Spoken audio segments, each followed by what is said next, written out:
Breaking news చూస్తున్నారు. IAS Amrapali కాటాకు big shock తగిలింది. తెలంగాణ క్యాడర్లో చేర్చడంపై హైకోర్టు స్టే విధించింది. దానికి సంబంధించిన బ్రేకింగ్ న్యూస్ చూస్తున్నారు. తెలంగాణ క్యాడర్లో చేర్చడంపై హైకోర్టు స్టే విధించింది. ఇక క్యాట్ ఉత్తర్వులు నిలిపివేయాలని కోర్టు ఆదేశించింది. ఆమ్రపాలిని ఏపీకి కేటాయిస్తూ అక్టోబర్లో డీఓపీటీ ఉత్తర్వులు జారీ చేసింది. డీఓపీటీ ఉత్తర్వులను క్యాట్లో సవాల్ చేశారు ఆమ్రపాలి కాటా. ఆమ్రపాలిని తెలంగాణకు కేటాయిస్తూ క్యాట్ ఆదేశాలు జారీ చేసిన క్రమం. క్యాట్ ఆదేశాలను హైకోర్టులో సవాల్ చేసింది డీఓపీటీ. తదుపరి విచారణ 6 వారాలకు వాయిదా వేసిన క్రమం. దానికి సంబంధించిన బ్రేకింగ్ న్యూస్ చూస్తున్నారు. ఈ క్రమంలో ఎటువంటి డెవలప్మెంట్స్ ఉన్నాయి, మరి ముఖ్యంగా ఎటువంటి వాదోపవాదనలు జరిగాయి, డీటెయిల్ గా మాట్లాడుకునే ప్రయత్నం చేద్దాం. కొద్ది రోజుల క్రితం ఇటు జిహెచ్ఎంసీ కమిషనర్గా పనిచేయడం జరిగింది ఆమ్రపాలి కాటా. అక్కడి నుంచి ఇటు ఆంధ్రప్రదేశ్ క్యాడర్కు బదలాయిస్తూ ఉత్తర్వులు జారీ అయిన క్రమం. ఆ తర్వాత ఆంధ్రప్రదేశ్లో ఆమె వర్క్ చేస్తున్నారు. ఆంధ్రప్రదేశ్లో ప్రస్తుతం ఉన్న పరిస్థితి ఉంది. సో ఈ క్రమంలో ఆమ్రపాలి కాటా మళ్ళీ హైదరాబాద్కు కేటాయించిన అంశానికి సంబంధించి హైకోర్టు ఇప్పుడు కీలకమైన ఆదేశాలను జారీ చేసిన దానికి సంబంధించిన బిగ్ బ్రేకింగ్ న్యూస్ చూస్తున్నారు. ఐఏఎస్ ఆమ్రపాలి కాటాకు బిగ్ షాక్ తగిలింది. క్యాట్ ఉత్తర్వులను నిలిపివేయాలని కోర్టు ఆదేశించింది. తెలంగాణ కేడర్లో చేర్చడంపై హైకోర్టు స్టే విధించింది. క్యాట్ ఉత్తర్వులను నిలిపివేయాలని కోర్టు ఆదేశించింది. దానికి సంబంధించిన బ్రేకింగ్ న్యూస్ చూస్తున్నారు. ఆమ్రపాలిని ఏపీకి కేటాయిస్తూ అక్టోబర్లో డీఓపీటీ ఉత్తర్వులు జారీ చేసింది. డీఓపీటీ ఉత్తర్వులను క్యాట్లో సవాల్ చేశారు ఆమ్రపాలి కాటా. ఆమ్రపాలిని తెలంగాణకు కేటాయిస్తూ క్యాట్ ఆదేశాలు జారీ చేస్తే క్యాట్ ఆదేశాలను హైకోర్టులో సవాల్ చేసింది డీఓపీటీ.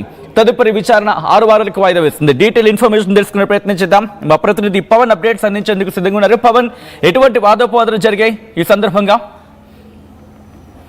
ఐఏఎస్ అధికారి ఆమ్రపాలికి తెలంగాణ హైకోర్టులో చుక్కెదురైంది.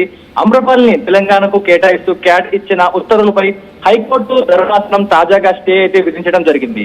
క్యాట్ ఉత్తర్వులను నిలిపివేస్తూ న్యాయస్థానం మధ్యంతర ఉత్తర్వులు జారీ చేయడం జరిగింది. దీనిపై కౌంటర్ దాఖలు చేయాల్సిందిగా ఆమ్రపాలి తరపు న్యాయవాదిని ఆదేశించడం జరిగింది. ఈ క్రమంలో తదుపరి విచారణను 6 వారాలకు వాయిదా అయితే వేయడం జరిగింది. అయితే ఐఏఎస్ ఆమ్రపాలిని ఏపీకి అలాట్ చేస్తూ గత ఏడాది అక్టోబర్లో డీఓపీటీ ఉత్తర్వులు జారీ చేయడం జరిగింది. డీఓపీటీ ఉత్తర్వులను ఆమ్రపాలి క్యాట్ లో సవాల్ అయితే చేయడం జరిగింది. ఈ క్రమంలో ఐఏఎస్ హరికిరణ్ తో స్వాపింగ్ లో భాగంగా ఆమ్రపాలిని క్యాట్ తెలంగాణ కేటాయించడం జరిగింది. ఈ క్రమంలో క్యాట్ ఉత్తర్వులను డీఓపీటీ మళ్లీ హైకోర్టులో అప్పీల్ అయితే చేయడం జరిగింది. ఈ సందర్భంగా ఆమ్రపాలికి స్వాపింగ్ వర్తించదు అని వాదించడం జరిగింది. హరికిరణ్ రిజర్వ్ కేటగిరీ కాబట్టి ఆయనతో ఆమ్రపాలిని స్వాపింగ్ వర్తించదు అంటూ కూడా హైకోర్టు చెప్పడం జరిగింది. ఈ క్రమంలో తాజాగా క్యాట్ ఉత్తర్వులను నిలిపివేస్తూ హైకోర్టు మధ్యంతర ఉత్తర్వులు జారీ చేయడం జరిగింది. కౌంటర్ దాఖలు చేయాలని ఆమ్రపాలి న్యాయవాదిని అయితే హైకోర్టు ఆదేశించింది. అప్పటి వరకు క్యాట్ ఉత్తర్వులపై స్టే విధిస్తున్నట్టు హైకోర్టు తీర్పు అయితే స్పష్టంగా వెల్లడించడం జరిగింది. సచిన్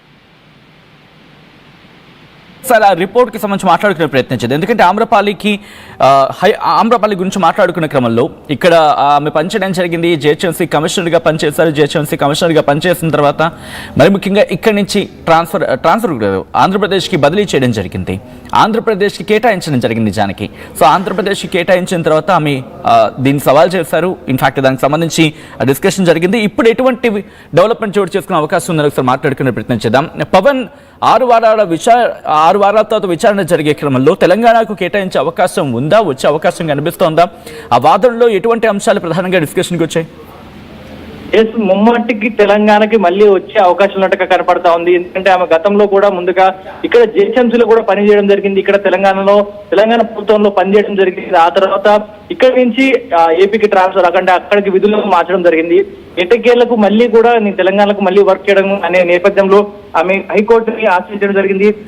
వరుస సవాళ్ళు అయితే ఎదుర్కొంటా ఉన్నారు. కానీ ఏదైతే హరికిరణ్ తో రిజర్వేషన్ కేటగిరీలో రావడంతో అక్కడ ఉండడంతో వీరిద్దరు స్వాపింగ్ కుదరదు అంటూ కూడా హైకోర్టు చెప్పింది. మరేదైనా రీజన్స్ కానీ మరేదైనా ఇతర కారణాలు చూపించాలి, మీరు 6 వారాల గడువు ఇస్తున్నాను ప్రస్తుతానికి, ఈ తర్వాత స్పష్టమైన మీ ఆదేశాలు అయితే కోర్టుకు తెలియజేయాలంటూ కూడా వారి న్యాయవాదికి చెప్పడం జరిగింది.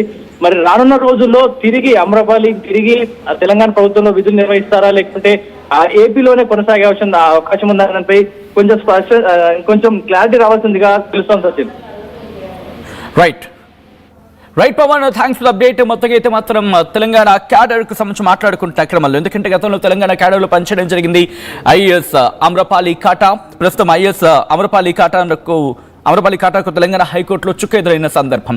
దీనికి సంబంధించిన బిగ్ బ్రేకింగ్ న్యూస్ చూస్తున్నారు. క్యాట్ ఆదేశాలను హైకోర్టులో సవాల్ చేసింది డిఓపిటి. తదుపరి విచారణ 6 వారాలకు వాయిదా వేసింది. మరి ముఖ్యంగా మీరు చూడడం జరుగుతుంది విజువల్స్. ఇటు తెలంగాణ పనిచేసిన క్రమంలో ఇప్పుడు ఎటువంటి డెవలప్మెంట్ చోటు చేసుకోబోతున్నది ఆసక్తికరంగా మారింది.